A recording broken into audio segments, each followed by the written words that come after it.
down into the fetal integration process. Is there anybody that would like to say anything, or are we all going to be mums the word? Oh, good. There's a few. Good. Okay. 1, 2, 3. Before you share, I'll just ask another question. Sure. Further to this question. Sure. If you're blocked in such a way that, in terms of doing the visualizations, in terms of seeing the dots, in terms of every way, just by being here, will that still get activated at some point in time? Yes. Yes. Just because you can't see them yet, which means there's certain blockages and those things will come. You're getting frequency right now, and you are getting images that by me creating and saying, okay, see this, see this, see this. That is actually a scalar wave pattern. Okay, it sounds like words here, and it sounds like the description of images. You are still getting the scalar wave pattern in your field. It will begin making adjustments in your field by kind of like osmosis. You're in the space, you are going to be affected by the field. Yeah. And this will progressively help you to work through the blockages that are making it so you can't do inner visual and that kind of stuff. You know, it's a process. Some people can't do great inner visualization. You know, they're trying, they know they're trying to create it, but they just don't see anything. And that's very characteristic of the early fourth strand activation. Usually you don't get real clear inner visuals until you go into sixth strand activation. So you don't have to worry about it if you don't see real crisp, clear, inner visuals when you're doing visualization or something. You just need to know they're there because you're intending them to be. And they are there. They're just not within your perceptual range of inner vision yet.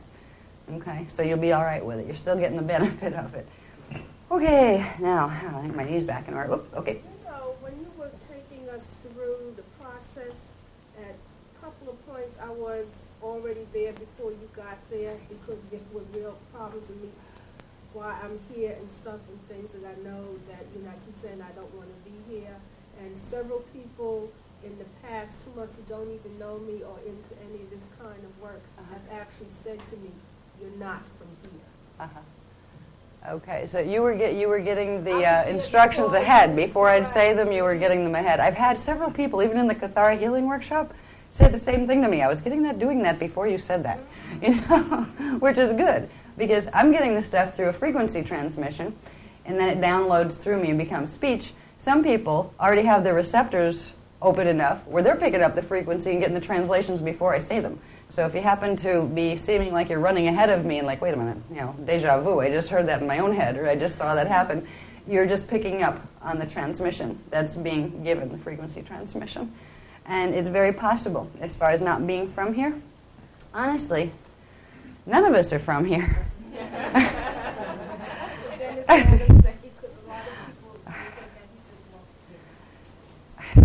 Some people are less from here than others, though. When it comes to Orifim Emerald Order, for example, they tend to be from harmonic 4, okay? They tend to not incarnate. In fact, they only incarnate on rescue missions, usually. That's how most of the Orifim got stuck here 210,000 years ago. It was a rescue mission went very, very wrong. And we got stuck in the densities and have been tripping over ourselves trying to put ourselves back together ever since. So there are some people that have a distinct feeling of not being from here.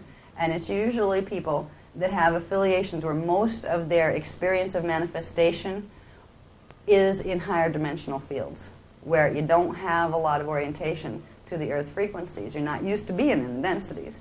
So it makes you feel like really strange in the densities, like you just really don't quite belong here, you belong someplace else. Because it was difficult for me to go back. I can distinctly, even now, and it's always been a thing, I cannot remember. I can remember parts growing up in the park, and certain points are distinctive. But anything beyond that, before that, I really cannot recall any moments, even in consciousness. I only know things that were told to me when I was a baby in this. Okay, that's interesting. That's something I didn't talk about, which is a possibility. When you get to the point where you can go back in your memory to a certain point and all of a sudden it stops. Like, I wasn't here before then? There's a distinct possibility you weren't. And that gets into things like soul braiding and walking in. There are some people who, because they're a higher consciousness coming in, will have a difficult time coming into the fetal pattern that was chosen because the fetal pattern doesn't have a high enough oscillation rate. So they will get usually a part of their own solar oversoul matrix to come in, do a very short half incarnation, get the body to a certain point of vibration, and then they will come in. And their memory will pick up, usually, unless they've been in overshadow the whole time. Then the memory would pick up at the point where you came into the body. So it's a possibility with that type of not being able to go back to that point that somebody else did fetal integration, and you came in after the point. At that point, I would to be able to find that out. You're best to work with your mentor that we created in the. You were there, right? Okay. So to find your own inner guidance, to find out if a walk-in has taken place or a soul break. But if you do find a point where, gee, I can remember to age 2, but boy, it's just blank slate after that, nothing. It's very possible you just weren't here before that point. And that's what, modern medicine, people hear this, and psychiatry, and they think I'm absolutely off the wall. But they don't remember their fetal integration process. Because if they did, it would make perfect sense. So, and hopefully at some point we can, I would like to get this out into the psychiatric community before they become a menace to us. Not to us, we're going to know better. But to those poor people out there who are going to go into DNA activations and start getting their fourth dimensional perceptions and start remembering their incarnational stuff, they're going to go run into shrinks because they're going to think they're going crazy, and they're going to end up putting them on drugs. And they're going to tell them they are crazy, when really what's happening is the psychiatric paradigm is not large enough to deal with what's happening with human evolution. So hopefully we can be a part of healing in that if we teach and let others know that there are alternatives to running to a doctor for drugs. And don't be so scared if you start to see things. And if you start to hear inner voices, it doesn't mean you're crazy, necessarily. We need to spread this word. Okay, I have another question over here. Well, it can, but it usually doesn't. Just a piece to share with you on that. There's a physician, a psychiatrist by the name of Dr. Lee Sinella, who has been through the whole Kundalini experience, and he has identified psychosis or transcendence, and he has written a wonderful book helping other physicians to really understand whether people are really having a psychotic experience or a transcendent experience. Right. And the one thing he's very strong with is to be careful with medication, because you can actually, if it is a transcendent experience, really create harm to that person's spiritual evolution. Yes. I'm glad there's a book out there that some doctor has finally got a Kundalini activation and gone into transcendence and come back to tell the other doctors that, it isn't crazy after all. I'm a doctor. You have to listen to me. Believe me. I'm glad that exists out there. Okay. Okay, that's good. So there are other people that are being guided to bring this knowledge into the medical professions, as far as there is a difference between transcendence and psychosis. There is a difference between hearing the inner chatter of your fragmented personalities that are down there in your subconscious, which we all have pieces of, and hearing the guidance of your higher self. And there's a difference between those two things and hearing something you don't want to hear that's trying to infiltrate your astral field to pretend it's your director because it wants your body. So there's a lot of things that psychology hasn't learned, but we're learning, so we'll be better at being able to identify it. Is there another question? I think I remember. Yeah, okay. Yeah, in relation to her question, maybe you can help me with this. I find that in doing these exercises, a lot of times I have a challenge seeing these things, or I guess I'm in my head and I'm like working, I'm saying, well, now what does this look like? Am I seeing it right? It's like I'm doing a right brain exercise, but I'm in my left brain when I'm trying to do it. And, I'm trying to analyze, and I'm thinking, I'm saying, is this right? And when she said, see 8 of them. Is this what they look like? Am I seeing it right? Is it supposed to stand up this way, or does it go down that way? And I'm doing all of this and trying to visualize or see whatever it is. I understand exactly what you're saying, and I bet there's a lot of people who do that, who catch themselves doing that. The mind's going, yeah, but okay, is this right? And by that time you missed 3 steps, and like, where am I? Wait a minute. Okay, come back. You summed it up well of being in the wrong brain space. We're trying to work with the intuitive stuff here.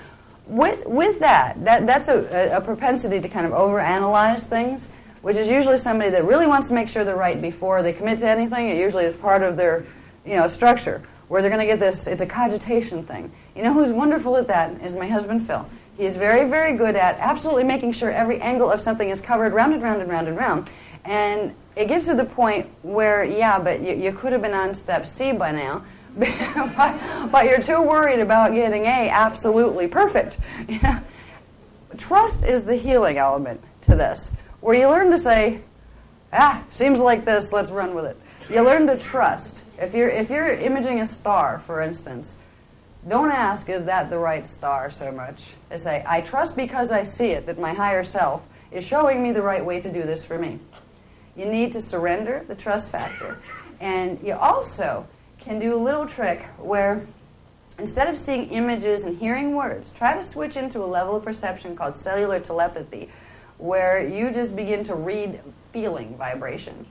You can literally shift into feeling the transmissions of energy that are coming out beneath the words here. Forget the words. It doesn't matter if you remember a darn thing I said.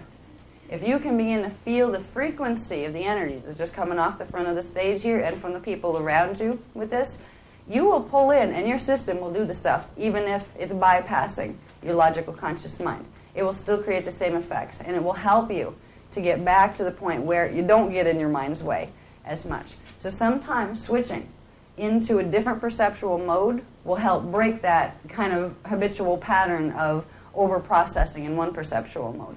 Simply switch to, remember, this is all energy. And if you could totally tune me out, sing a song to yourself in your head, distract your mind. Get it off what I'm saying, but try to open up the energy centers here and lean the energy here toward the stage, just to start feeling some frequency moving. You'll be expanding your field out enough to pick up the frequencies, and they will affect you anyway, and you'll get yourself out of your headspace for a little while.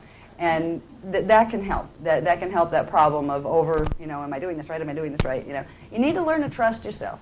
That's what it comes down to for all of us. If we're going to be forerunners of this incredible paradigm that most people have never, ever heard of here, except maybe 200,000 years ago, and they don't remember, we need to realize there's part of ourselves that already knows how it works. There's part of ourselves that knows what the right thing to do is in any moment. And we need to start learning to say, well, maybe I don't get it right now. I surrender. I will give it to that part of myself that already knows, my eternal self, my master inside. And my master is nobody but me. You can have gurus, and you can have people that will help you. You can have teachers. You can have lots of support systems. But the most important thing is to never, ever give your power to anybody but your own self on each level, and your own self in connection directly to Source. There's no outside authority, or even inner plane authority, no matter how grand they may be, or how great holograms they can create with wild wings and take you on journeys and stuff. Both sides can do that. Learn to respect your own majesty and realize that you have an ascended master. Right now, in this moment, there's a level of you that's an ascended master. The part that never even left the frequency bands that are part of the ascended mastery levels. Time is simultaneous. Your original point of full expansion into Source before you individuated is just as real right now as your little individuated point here. You need to trust that level, and it will guide you through all this stuff. This will help you to open to it. Okay, no question? Then I'm gonna. Okay, the experience, if you kind of like we're waiting so long because I can't remember it. Another thing that happens. There's a part where we're traveling or going down or up. My person felt like I was encased in something like stiff, and I really wanted to be free, and I really wanted to change my mind, and I really didn't want to do this. Right. And it was very dark, but that feeling was concentrated in my abdomen. Okay. And so I kind of heard like this is where all your digestive problems are from, breathing, respiratory issues. Like, oh, this is where it all started, that you kind of decided you didn't want to do this anymore, and you took it in right in the digestion. Right. And that's where I felt it. So when you said push away the energy, yep. Well, what was I pushing away? You were pushing away. You were pushing away the when we dig up these imprints from in those 8 cells, we're firing miasms, which are those little buildups of antiparticles that are stuck in our particle fields. we're breaking them up and making them release their holographic pattern, which kind of comes out in a gooky, yucky energy that doesn't necessarily have pictures, dates, and times on it. It just kind of hangs in the field. When we're clearing and pushing the energy out, we're taking that gook that we just released from the stuff where you're getting information already on what you felt there, where it was. There's gook behind that was stuck in your, in crystallized form. You release the crystals. You're pushing that energy out into your outer layers of the auric field where your higher levels of self can transmute them for you. So you're getting them away from your immediate astral level body and your physical level body so they don't make you sick, so they don't make you feel yucky, that kind of thing. And at the same time, like I really wanted to make a lot of noise. Okay, there's a lot of people here.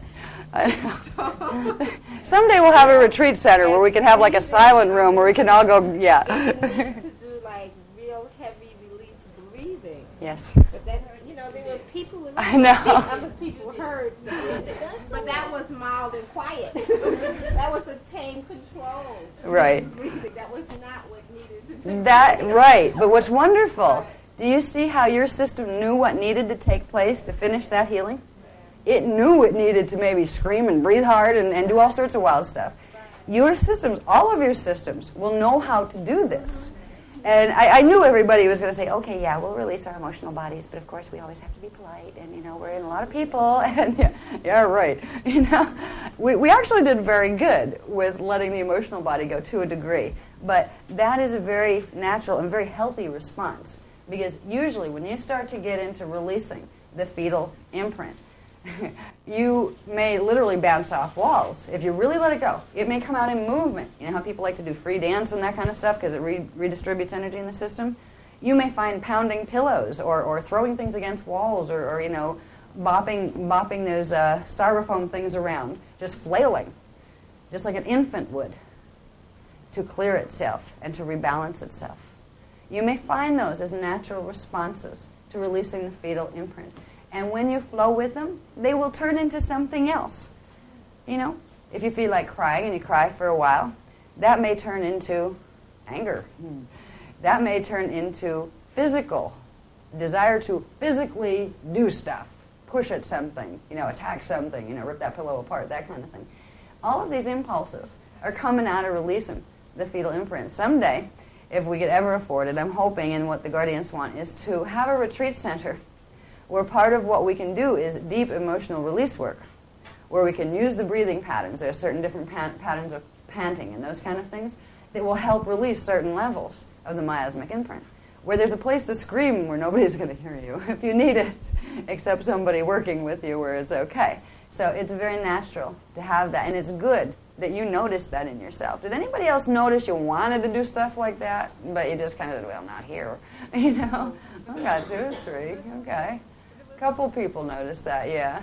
But there was something else that took place that I thought was important, which was this is a question. Processing. Like, I know with the New Age movement now, Yes. you don't want to process, from what I understand. I mean, you want, because from what I understand, we've processed so much. Many of us have had so many incarnations. It's like, okay, we process, now we know we're stuck. Now let's get on with wherever it is we're supposed to be doing besides processing. Right. So there's a resistance to the processing part that I needed to understand and get clear about. That was one part. The other part was that when you have family and family lineages that have trauma in it, Right. and somebody's taking you to the trauma, whatever, through the meditation, whatever, you're going to get to this, because you already know, whatever, Right, you already know if it's you read there. a book or whatever, you already know that particular line has a whole lot of issues. Mm-hmm. And so when you get to that issue, the anger or whatever you're feeling, it seems like you never release it. I mean, how many of these have you done? So how many more you have to do to release it is the point. Okay? The answer to that You was, already know that you've been there, you did this, you felt this. right. Supposedly the last workshop you went to, they said you released it. And, it's like, okay. Well, we release stuff. There is stuff upon stuff upon stuff stuck in our fields. Okay. This is why the Guardians are getting into reversing the miasmic core, which is going back to the core point where it first occurred and reversing the polarity on the whole onion, going to the seed and turning it inside out. Because you can spend the next 500 years processing your karma from the last 200,000, trying to figure out what it is, up-level it, look at it, process the issue. That's why we're being taught to deal with the karmic imprint as the miasmic imprint, which is its real manifestation in wave form. Forget what the holographic content is. We're learning to process it as energy and clear it out. And it comes down to a simple processing where if we can recognize that we have our Cathara grid in the body, we have our Huva body scalar grid structures, part of those will have blockages in them that are clusters of miasmic crystals. It comes down to a simple process of clearing out the layers of the crystal clusters and getting them out of the Huva bodies and the Cathara grid. Simple. We don't have to rehash it over and over and over again. But sometimes we need to trip the emotional body enough to allow the miasm to release. Okay, when we go in to feeling the feelings we know we don't want to feel because we know they're already there, if those feelings are still there, we haven't released it. There's a miasm behind them.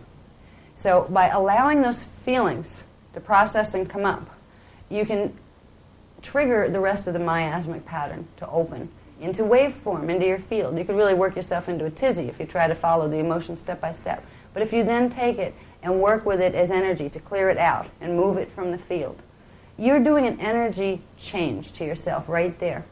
You are processing, but you're processing in a way where you don't have to analyze the heck out of everything you're processing. You don't have to look at that issue anymore. You just have to release the imprint of the energy and move that energy away from you. Time for the next thing. And you also got to realize we are in a process here, in an ascension cycle, Stargate cycle, that this is where it all comes to a head. It's been 200,000 years since this happened. So we have a tremendous amount of mess in our morphogenetic field. That's why these type of healing techniques will work much better than trying to go through past life therapy, you know? I also felt like I wasn't just doing mine. Okay. I felt like I was doing a whole lot of other people's. Did you really? Yes, I did. And Interesting. I was like, okay, there's too many people. You were experiencing That it wasn't just mine that was being worked through. I was doing it for others. For all others. Right. Almost like the scream that I wanted to do was my scream, yes. Okay. But then it was all the screams of the people who didn't want to scream. That's right. All the screams of the people who wouldn't let it out were trying to come into you. No, you're not going to do this to me today. Right, I'm right. not going to be the one standing here screaming for everybody. You know, it's Okay. So that is very so all of that, common. in that moment that you it's that only moment. Yeah. Like I can't I describe know. that time happens to me. But I you have to know make a- I know what you're talking about with that. No, I'm not Okay, doing that. with the symbiotic relationship to the other fields in the room. Some people have a very natural inclination to play Hoover vacuum cleaner. Okay? And I know because I'm one of them. My field walks through a room and it absorbs everything in sight and cleans it up and throws it back out nice and clean and shiny. And believe me, that can be hard to process. When we start to go into higher frequency and higher identity integration, one of the things we do need to learn is to shut down our fields when it's time to do that. You know, where we get to say, no, I'm not going to pull that in right now. I don't need to play vacuum cleaner right now. But I think what you were feeling was you must hold your fields naturally in a state of vacuum, where you probably have a soul contract to do that, to, you know, do some mild cleaning as you pass through reality fields. We all have the capacity to do it, but some people have it turned on more than others. So you don't have to be afraid of that, but you need to ask yourself, what do I do with my fields when I'm just around other people? Do I block them down this way? Or do I just kind of hang there and seem to move through them, like some part of me just moves through them? And when I go into a crowd, do I feel really tired afterward? Do I get like really drained for no reason? Or if somebody's upset like 3 lines over, and I walk out of a building, you know, seeing that and didn't affect me, half hour later, I'm really upset, and I can't figure out why. You just absorb the pattern, right? We can learn to modulate our fields. One of the things I do, and I learned this as a survival skill in walking through the streets of New York, trying to get here, especially around Christmas when they were like, you know, shoulder to shoulder deep traffic jams on foot. I put down my Merkaba. I put down a spiral of energy, very, very thick, just energy, letting it move. Anything that was of higher vibration was welcome to come through, but anything unstable was not permitted to move through my field. I put my spiral of energy coming down this way with the tip there, and going into the ground. Then I put in the Earth's core, the reverse one, coming up this way. And I literally put myself inside of the image of the star tetrahedron, or the Merkaba star. And I've had some amazing results. I haven't tried it in parking spaces yet. But I have put the field down and had really weird stuff happen, like people part. To let me walk through. And they didn't even see me. They just happened to move. It was like, gee, did we do that? So it also protects my field from absorbing all of their emotional bodies. We used to have a terrible time in childhood with this body because it's very, very sensitive. Put it in like a grade school setting, and it was processing all the emotional body nonsense of all the kids in the room. And by halfway through the day, totally burned out, just needed to sleep. So we can learn to protect ourselves and our children. If we have children or know people with children, and they seem to go into like a lot of rebel stuff, or if they're having issues with school, sometimes the issues with school are actually oversaturation of energy fields. And if those children can be taught simply to put themselves inside of a Merkaba star, you can call it what you want to, but tell them it's to, strengthen their energies and make them stronger, and kind of like make a story up about it, put some characters in it, and make it a spaceship from someplace, I don't care. Get it across to them. They can put something in their energy field as a thought idea that will block out the sponge effect that many of us are developing. Okay, now I'm not going to have time, I don't think, to take any more questions, because if this clock is right, it's like 3:37, and I guess we have the room till 4. I very much want to take you through the rest of the exercises if you're ready to go. That last one was pretty long, and this one we're going to have a little help in doing. Azara's going to make her debut during this exercise. What I'm told is going to happen is we're going to go back to the point, the dyadic point, that we went through as the doorway in the last one, where we went through and began to access fetal integration memory. We're going to go back to that point, and we're going to travel backward through a timeline. And we're going to see many, many images flash before us so fast that they make no sense. We're going to go back to the core of the karmic imprint, the first time we entered this harmonic. And it'll be different for a lot of us, but since they've identified us as being all Orifim, it will be around the same time frame, which is about 200,000 years ago, 210,000, 216 years ago. What was special about the Orifim? When they entered originally, unlike most beings that enter here, they did not birth in. They downstepped their vibration from harmonic 4 liquid light avatars progressively down in through the densities and came down through the portals as fully grown adults. They manifested themselves. So somewhere in the imprint, if anybody's going to make it off planet into ascension this time without dropping a body, it will be those that have the original imprint of doing that process, which would be the Orifim. They have an advantage in that sense. It will be faster to activate the DNA codes more quickly because they have an original imprint because they didn't birth in. They downstepped in. So you can reverse the process and go back out. So there is a very strong potential that the death experience is something some of us may choose to do without this time. And we will choose other ways of transferring ourselves to higher dimensional fields. It will all depend on your own self and your relationship with your higher parts. Okay, now we're going to go back in to the dyadic point where fetal integration began. And at this point, Azara's going to introduce herself. And I hope you enjoy this little journey with Azara. Okay. Give us a moment.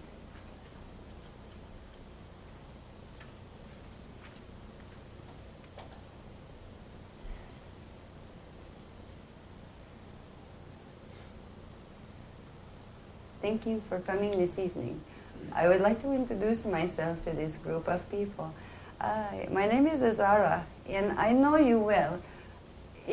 It is interesting to speak in front of a group this large because usually we reserve it for very close, intimate friends, like our friends in New Jersey, in a smaller group. I want you to know that this may be a strange experience for you, but that you have heard my voice before because of who you are and because of the soul family you are connected to.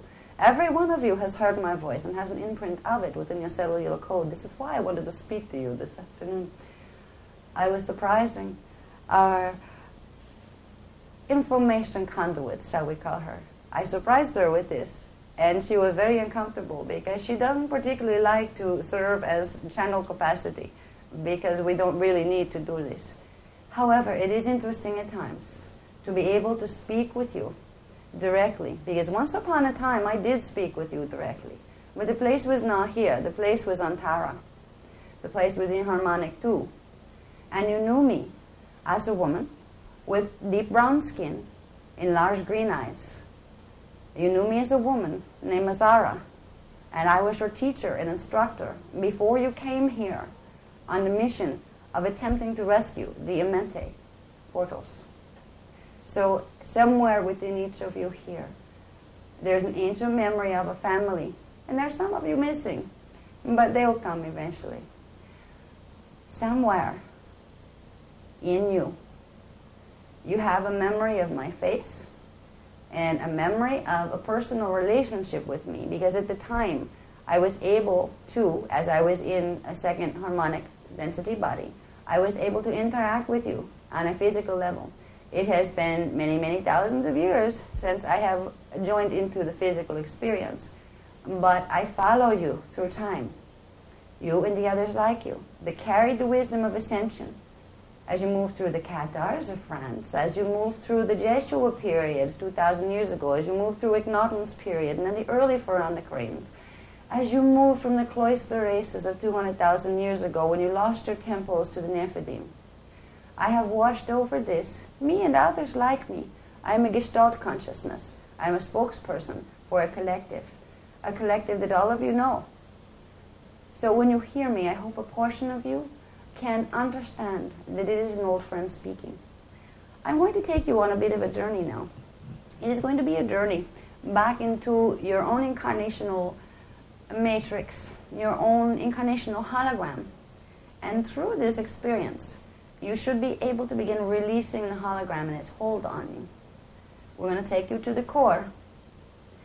And as Orifim, and I will tell you, there is not one person in the room at this time who was not originally part of the Orifim pattern. Some of you, since that time, have been, let us say, altered or enhanced by other visiting groups that changed your original coding and made you something different than what you were, which is okay. But you were all originally Orifim. And the Orifim got here one way and one way only. They were sliders. They slid in just like on your TV program. And because of this, they came in at the same time frame. They came in within your time calculations, about 6 weeks of each other in various teams. So there will be affiliations between groups of you where you feel a resonance with certain groups of people in the group, smaller groups within the group, because you came in groups. And when you came in, you experienced something that no Orifim should ever have to experience. It is bad enough to lose one's temples, and it is bad enough to lose control of the stargates. But what is very bad indeed is to lose control of oneself when one is a liquid light avatar and get yourself lost and trapped within the densities for over 200,000 years. This has been a blow to all of you that you carry at the core of your karmic entry point. You will have cycles of karma that you entered from D4 and then went back and forth. But your original point of coming down from harmonic 4, that has a trauma imprint that has been repeating itself over and over and over. This is how the classic drama of the race karma, of the forces of dark and light connecting and doing their Armageddon scenarios, this started back then. And it's been holographically recreating itself through the race experience and through your experience as being part of this race. You can learn to free yourself from this situation. you can learn by reversing the core of the miasmic grid. And that's what we will take you into at this time. Okay, someone please turn the light out there. It's much too bright.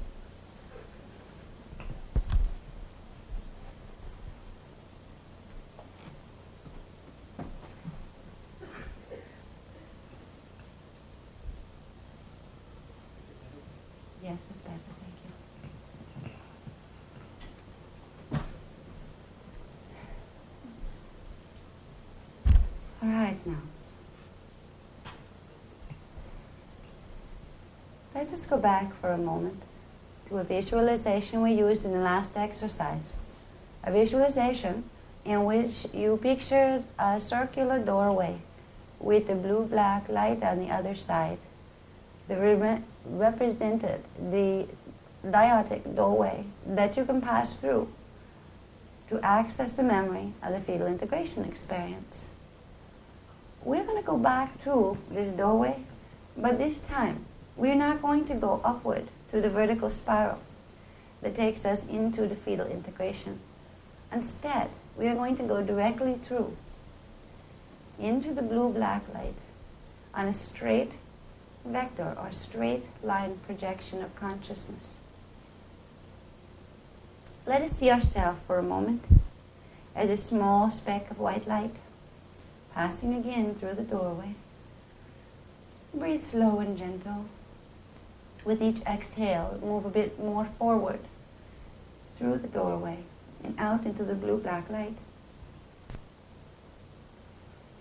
Now, before you imagine, and if you don't see it, that is okay, imagine that it is there. Imagine a spiral of energy that is multicolored rainbow energy. It is spiraling in front of you, and you are going to enter it. You are going to know as you pass through it, this is the spiral of all of the incarnations that you have lived up to this point, that have got you to this point, and that began with a seed core, a core crystal at the end of that spiral that started the whole operation in motion. Because you are the group of Orifim that are known and appreciated much in the higher dimensional fields, you will share in this room a common point of entry, original point of entry. So let us move now as a spark of white light down through the rainbow spiral, through the rainbow tunnel. Just moving toward another spark of light that appears way at the distance of the tunnel. It is getting larger and larger as we move closer and closer, till we see that it looks like a large sun at the end of the rainbow tunnel. This light at the end of the rainbow tunnel symbolizes the information that is stored on the original imprint, the original core entry point into the harmonic one. When you came in as avatars, when you came in on a rescue mission that failed, there was a sense that the Orifim, and only the Orifim, carried of a deep frustration and deep personal blame. Orifim were always hard on themselves because they were perfectionistic in certain ways. They expected high performance from themselves, and when they didn't, they took it very hard and taught themselves hard lessons. So when you sit as a consciousness in your rainbow tunnel and perceive this light at the end, know there is a part of yourself all wrapped up in there that has been a bit too hard on itself through these many, many incarnations. And it is time for that self to leave its station, to allow itself to evolve, to stop paying for what it felt it did wrong. One of the things that will help you to heal most as the beings that you are is to remove the Orifim guilt complex. It carries through for 200,000 years and amplifies the heck out of everything you do. Every time you mess up, you have to give yourself 3 lessons instead of 1 to make sure you don't ever do it again, which builds a tremendously thick miasmic pattern. So we're going to move into this spark of light now. We're going to take our spark of light, move into the larger light at the end of the rainbow tunnel. And when we get in there, imagine that a scene opens up. It is a scene with a pale blue sky and what appears to be a desert around it, with a large pyramid rising up. But it is not a pyramid like the Egypt pyramids. It is a pyramid of steps. Like the step pyramids they climb up. It is not this flat-sided ones. It is also flat-topped, because we used to have craft land there. This was the place where it began. And if you would expand the image, or imagine it's there. If you can't see it, just imagine it's there. Beyond the image of the pyramid, you will see complexes of walls and smaller pyramid structures all connected together. It was a large, large pyramid complex. That was the housing for the cloister races of the time. The time was 210,216 years ago, approximately. About 220 that we started to come in. But this is a time when we got fixated. And if we are going to heal, we need to release the fixation.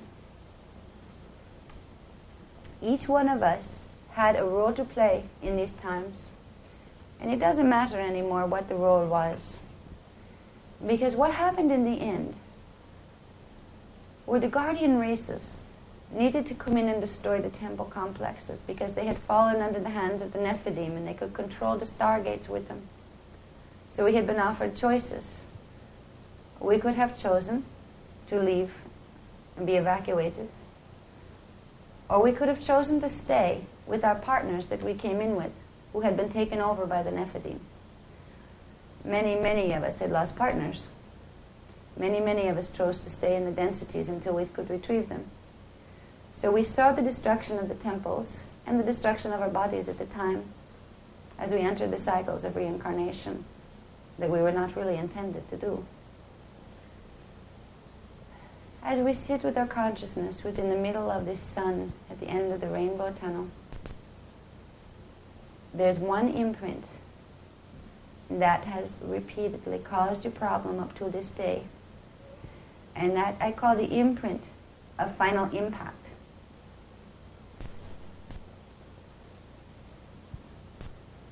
There was a wide sweep of destruction of the temples in those days. Aerial attacks with phaser type technology far advanced than to what you know now. They were literally blown up and vaporized, and anything in them was also.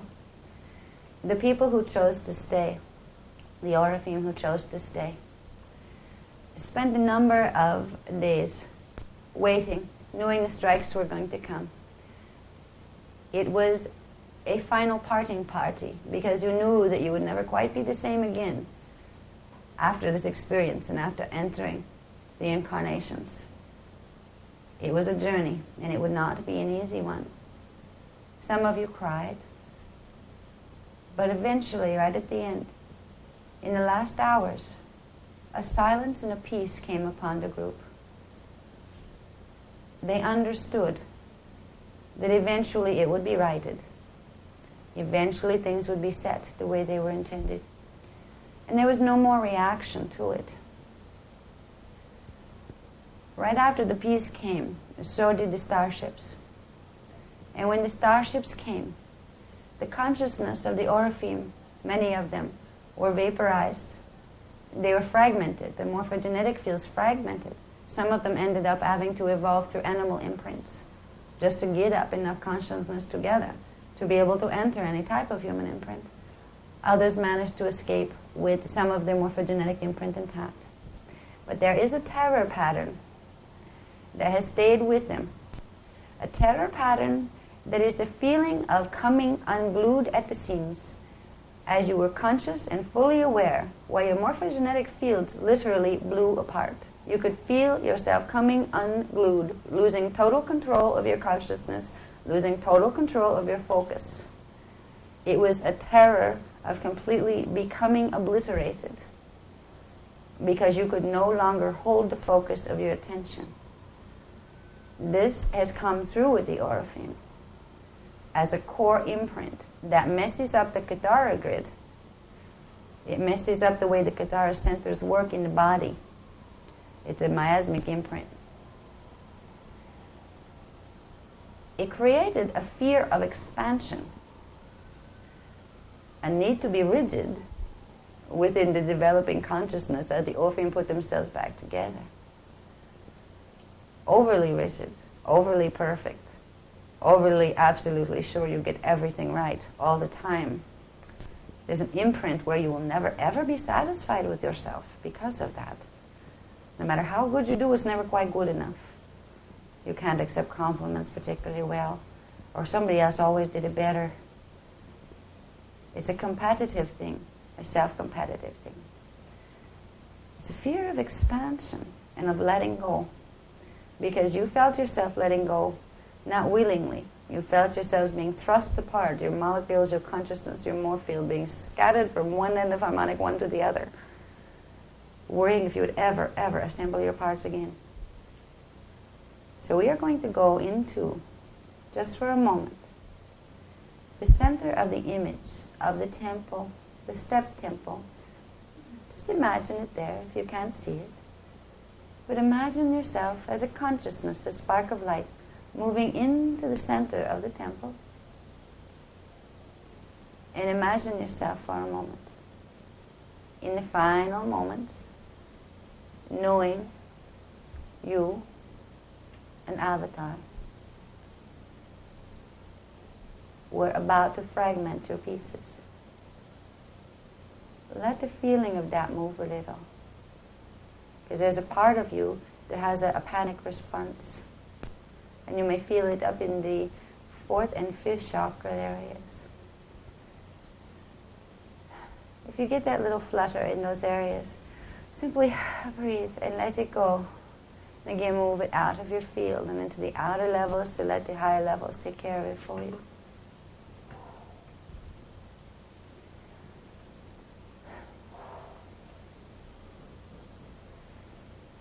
Within this core imprint,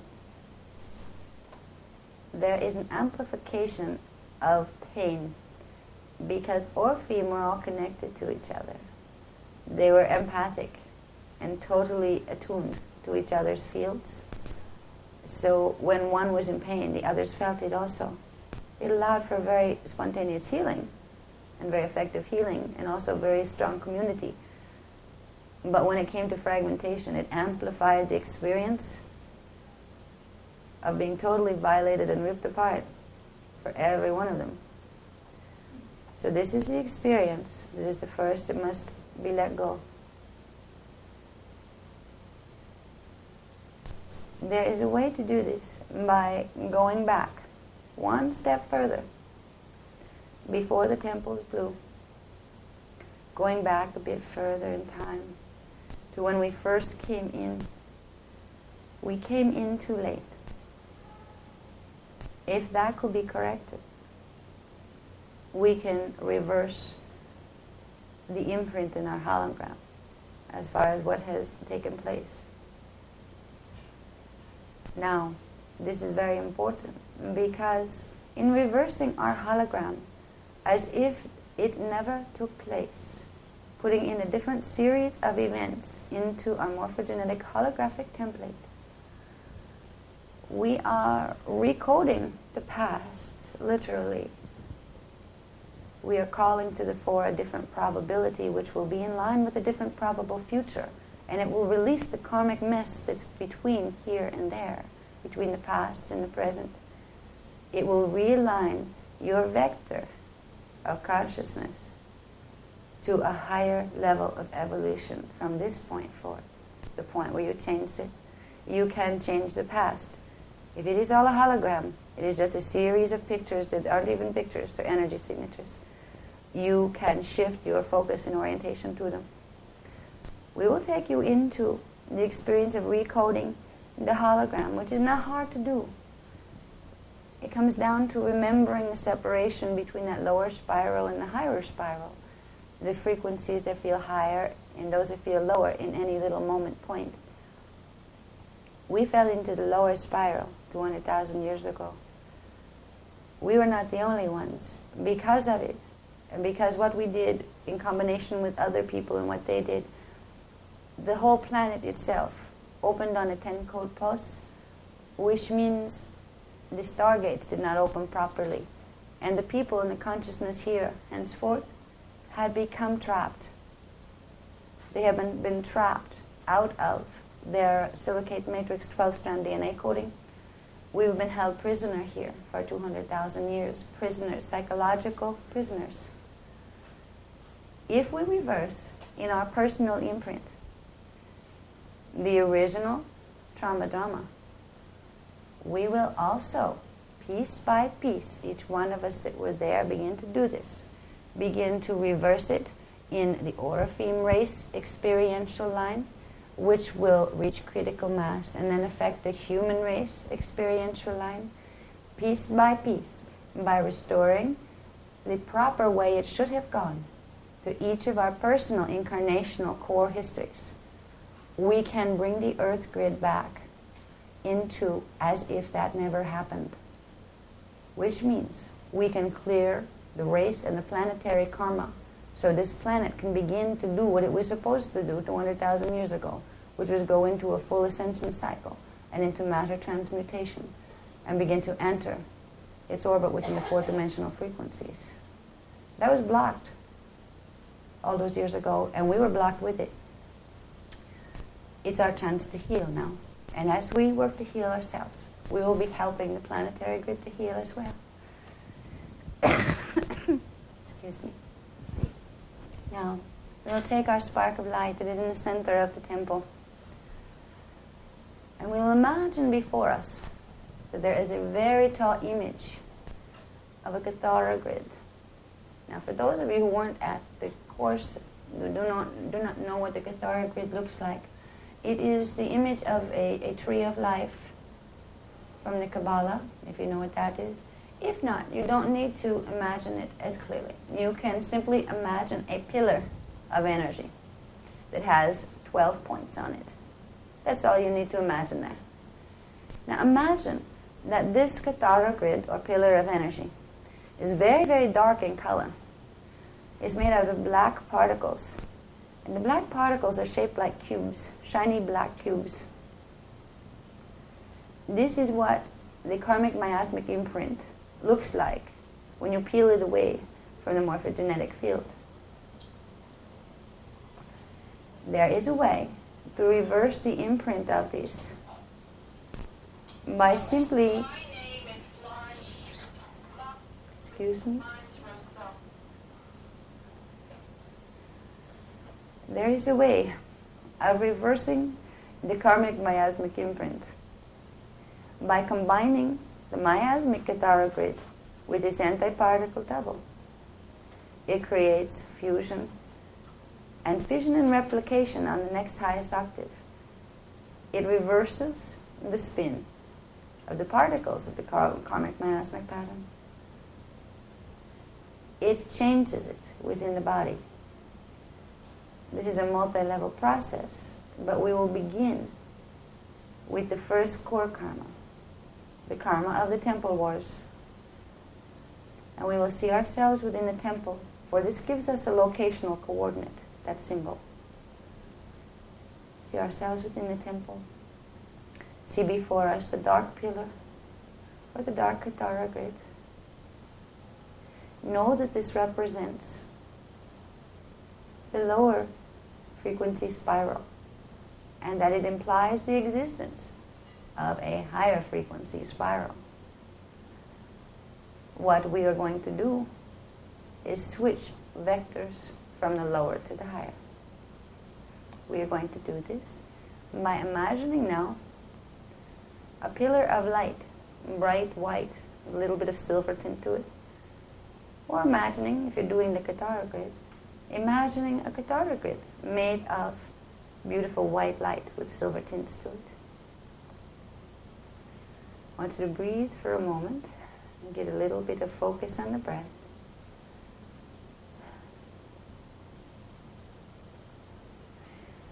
Then you are going to inhale, and simultaneously, as if one is stationed in each eye, one pillar, light and dark, doesn't matter which side, you're going to breathe them together in the center with the inhale.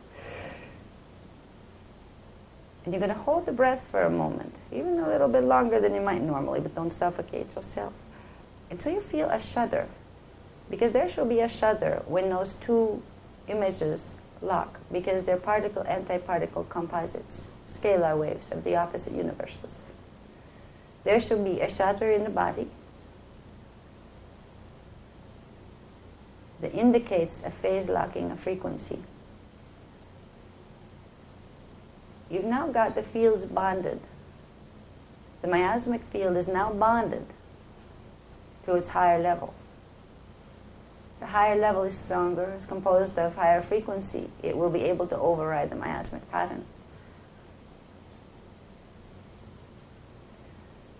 And now, because the core of the miasmic pattern is located deep within the second chakra, down here in the abdomen, below the navel, in the core of the second chakra, you will find this image of the little dark Katara grid. And you will now see that image just like in your temple,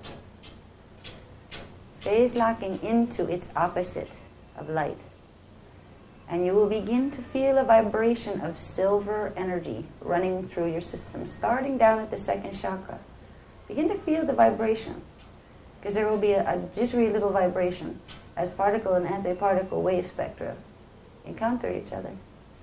There will be a transmutation occurring.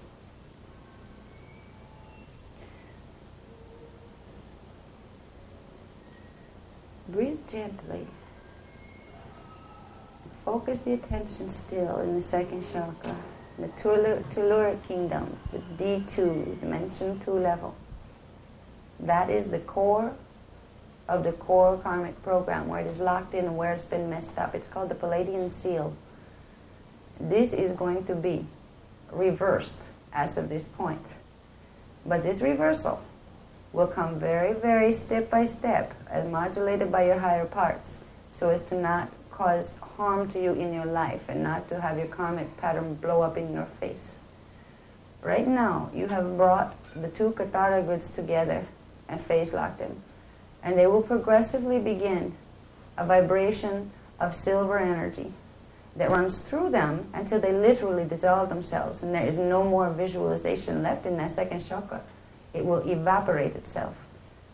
That little dark Katara grid in there, in the second chakra, is the Palladian seal. And when the Palladian seal is released from you, you will begin to be able to function normally. You will begin to feel like you just woke up here, like you just arrived. You will begin to go back in time, except what was back there will be now. Where once again you are assigned on a mission to rescue the Amenti portals. And nothing has happened yet. You are just sent in. You may have birthing experiences at the body this time, but do you really? Or are they just part of past hologram you are disassociating with now? When you release the Palladian seal, you are allowing your avatar self to become embodied. To whatever degree you will need the energies and whatever degree the contracts have been already prearranged. As you begin to work with this release of Palladian seal, simply imagine the Katara grids or the pillars of light, the dark and the light coming together in the center of the second chakra. Work with this and let the energy vibration run through you, because you are transmuting particle and antiparticle. When that little itchy vibration spreads out from the second chakra and it'll go out into the cells, you are transmuting waveforms as you go. You are getting rid of the Palladian seal and level upon level upon level of 200,000 years of karmic imprint that is built up on it. It is a simple technique, but it is very powerful. If you work with it, you will find levels of freedom just in your feeling and your emotional body that you have not found in a very long time.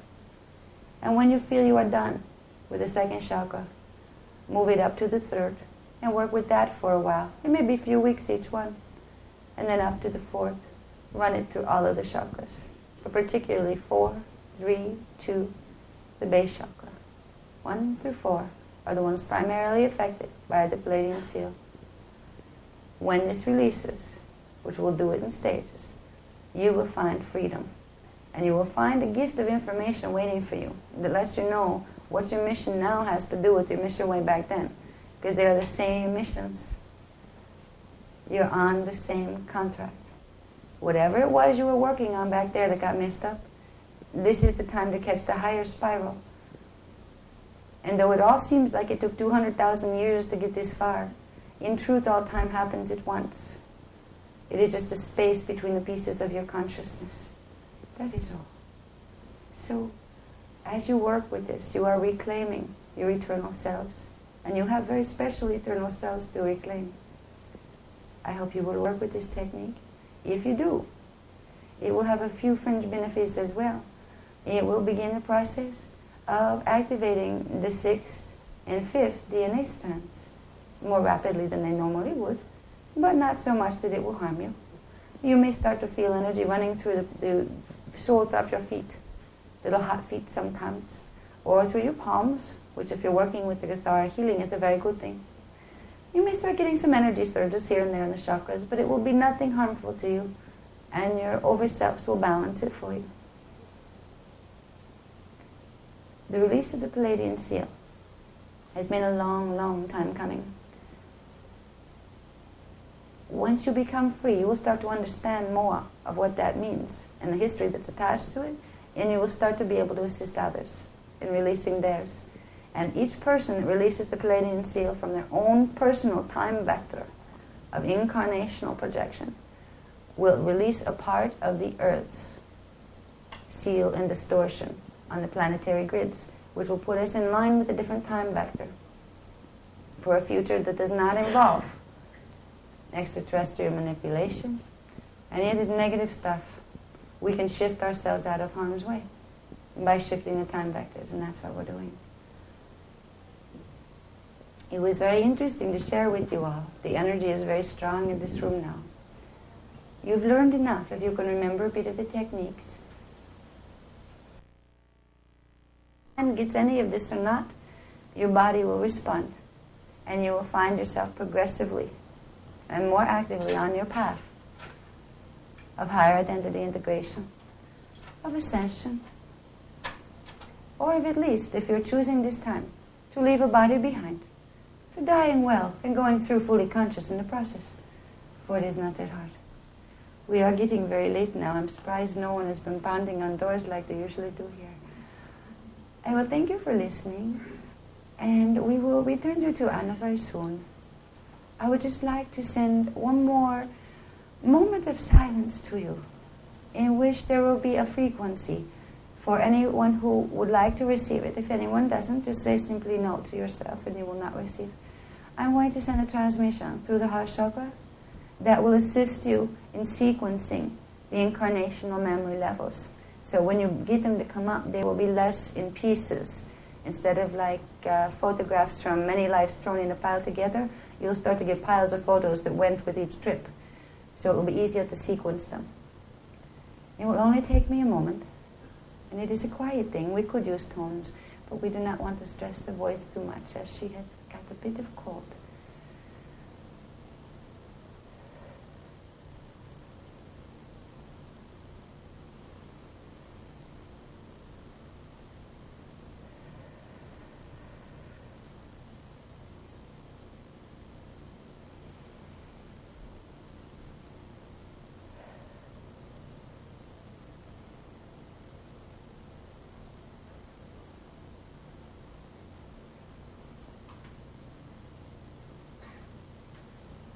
And that should do. You may feel the effect of that more probably by about 8 o'clock tonight. You may begin to feel heat or funny energy stabilizing in your field because it was an astral transmission. It takes a little bit of time to work itself into the 3D body. And I will say, good afternoon. And if you hear this funny little accent of mine, or if you happen to start getting images in your dreams that have this funny little accent attached to them, why don't you just ask if it's Azara? Because it is one of my specialties. To those who would like to speak with me, I try to deny no one. And I can put my consciousness in many places at many times, all at the same time. So if you would like to open communications, I have served as the first one for many, to get them over to where they could hear their own higher parts.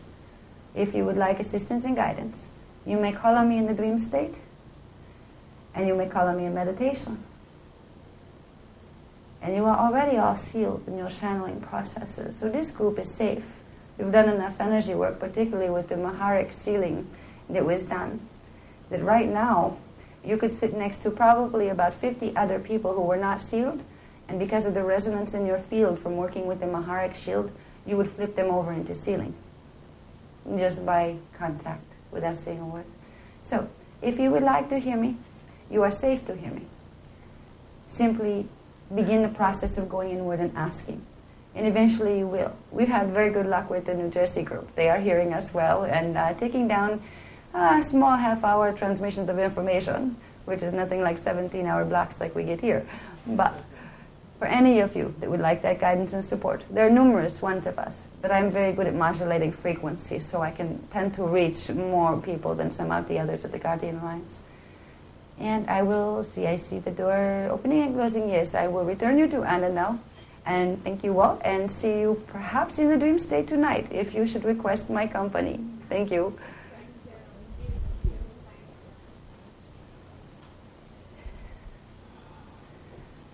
Hi.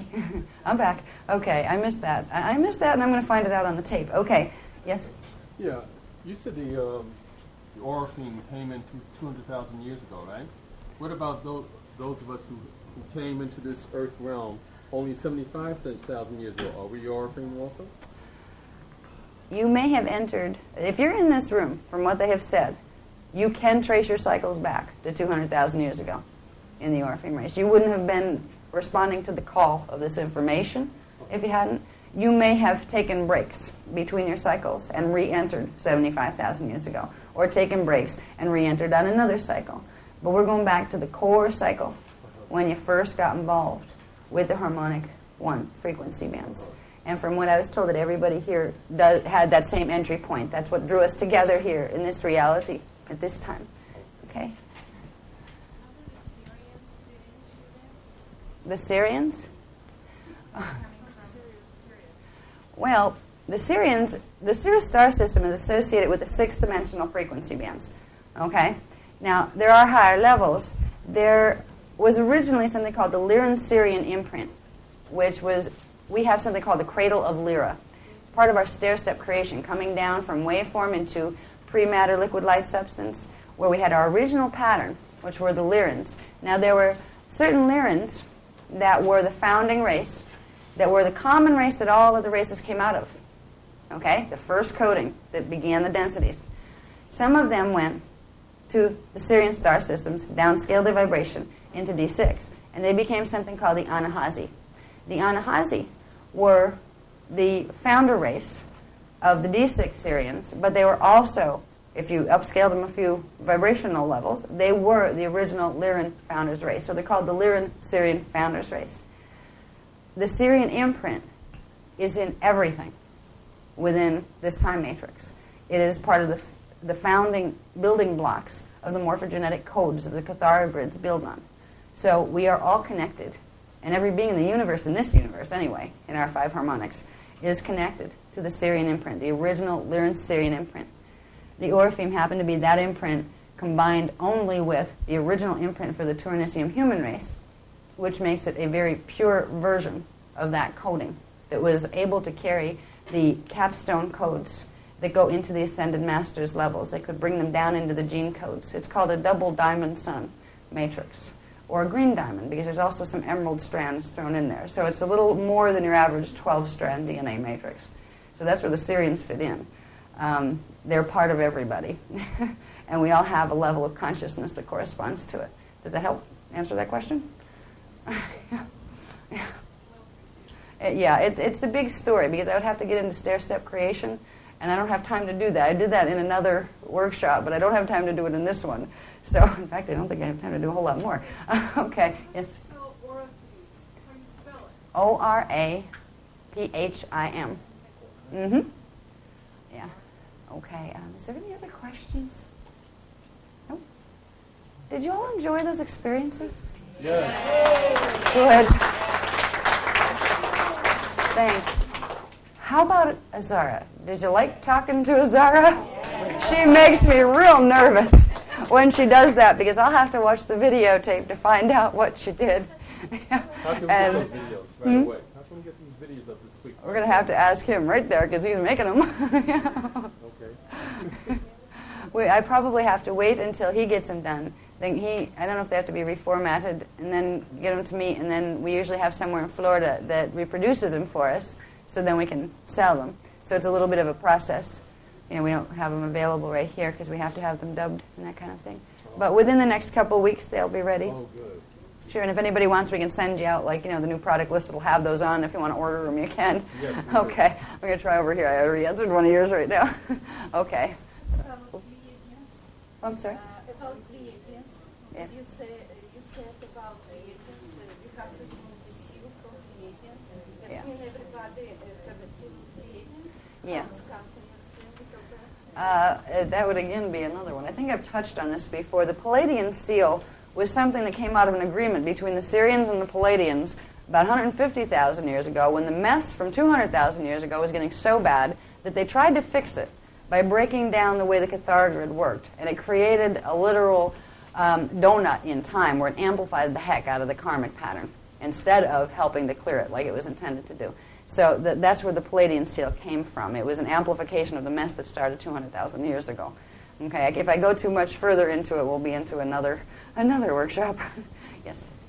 I have a question in regard to Azara said she would come to us in our dreams in terms of the kind of question that she would answer. And I'm wondering, would she get into just plain old 3D issues? Because I could use some help on manifesting something. And if she will help me, I would like her to do it. I'll tell you something about Azara. She did for the one lady down in New Jersey. She was great. She gave her a technique for manifesting stuff. And they started to play with the technique, her and her friends. And the one guy applied it to getting lottery numbers. And he had two sets of numbers, one at the top of the page, one at the bottom, and he had focused on getting the lottery numbers. He didn't focus on getting the money from the lottery numbers. Okay? Use the technique that Azar gave, and used it, I heard, for about a month. Yeah, just putting energy into it, doing meditation on it, about 2 hours a day, and then leaving it go. He got the numbers, but he had two sets written on the paper, and he pulled the wrong one when he went to buy the ticket. And when he came back and heard the numbers, God, they sound familiar, and he looked, it was the other set of numbers. And she pointed out that in manifesting, you must be very, very specific. Yeah, because you will probably get what you ask for. So hone it well. Okay, she will work with you on very simple issues. Everything from helping you through relationships that are having karmic stuff happening in them, to if you are ready to begin learning to be a data translator. And believe me, be careful what you ask for. I mean, you can always say no, and I can always say no, but once you get hooked on getting information with the speed of light and incredible detail and accuracy, it's very hard to give it up, because you feel clueless once you do. She will help you to develop the abilities to do that. Azara has wanted for a number of years to write a series of books called The Teachings of Azara, but we haven't had time because we're too busy with our other contracts. So they wouldn't be channeled books. They would be given the same way the Voyagers books are. You would have telepathic communication at times. More often, you would end up with symbol code translation, like email. It would be put into symbol codes and put into your auric field, and then later you would open it up, and it would be a bunch of information. And after a while, you'd start to sense that it had the Azara feeling behind it, that kind of thing. So she won't do channel because she doesn't endorse it too much. Once in a while, for special occasions, we'll do it. But it's much better to do email. She will work with you in that capacity if you really want to, and if it's good for you and part of your soul plan to do so. Okay, but she will help in whatever way she can. And she is really beyond a she. She's using her presenting image as the last self that she was before she ascended, which was a female Turanicium from Tara, who was an ascension teacher.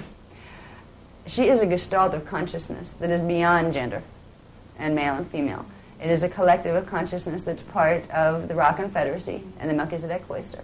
So you're dealing with an entity, a large entity, that has many facets, and it will communicate with you with a part of its own facets that most resonate to you. So you may find some other ones coming through saying, Azara sent me. Okay? It will be other portions of the same identity saying, I'm better at this. This is my specialization, and you want to develop this, so that, Azara sent me in. And there will be a field, and they will make sure you're protected. They're not going to let something come in and say, I'm Azara when I'm not. They're not going to let you do anything mess with you that way. Plus, you're already running current to the point where that would be very unlikely if it would take anyway. So does that answer your question as far as what Azara gets into? Oh, yes. Okay, she's fun. She went skiing with us, believe it or not. I'll tell you, I got to tell you this, just really, really, really fast. When she went skiing, we didn't know how to ski at all. Bonnie did not know how to ski. And her up on top of an expert slope accidentally. And thinking of definitely walking down the sides. Yes, we're going to walk it. Just, no. Comes through, and it's the only time she ever really merged into full body. Did this huge series of very, very fast mathematical calculations that went everywhere from angles of projection and the whole bit. Total mathematical calculation of scoping out the slope, adjusting the body the right way. We're sitting on the body going, oh boy, she's better at this than we are. And we had to run down the slope without getting harmed. And after that, we didn't turn into an expert skier. She did 3 runs with us, running the body. She set a pattern where at least we can function. We can be taken to a ski slope and not embarrass ourselves to death. So Azara can do amazing things. She also grabbed the steering wheel when I was about to have an accident with 3 kids in the car once. So she's a nice buddy to have around. Okay. Okay, hi. We're coming. Okay. Yeah, John's back there, and he would like his room back. So I guess it's time to leave. Thank you all for coming. I hope you enjoyed this. This was very spontaneous for me. Sure. Thank you.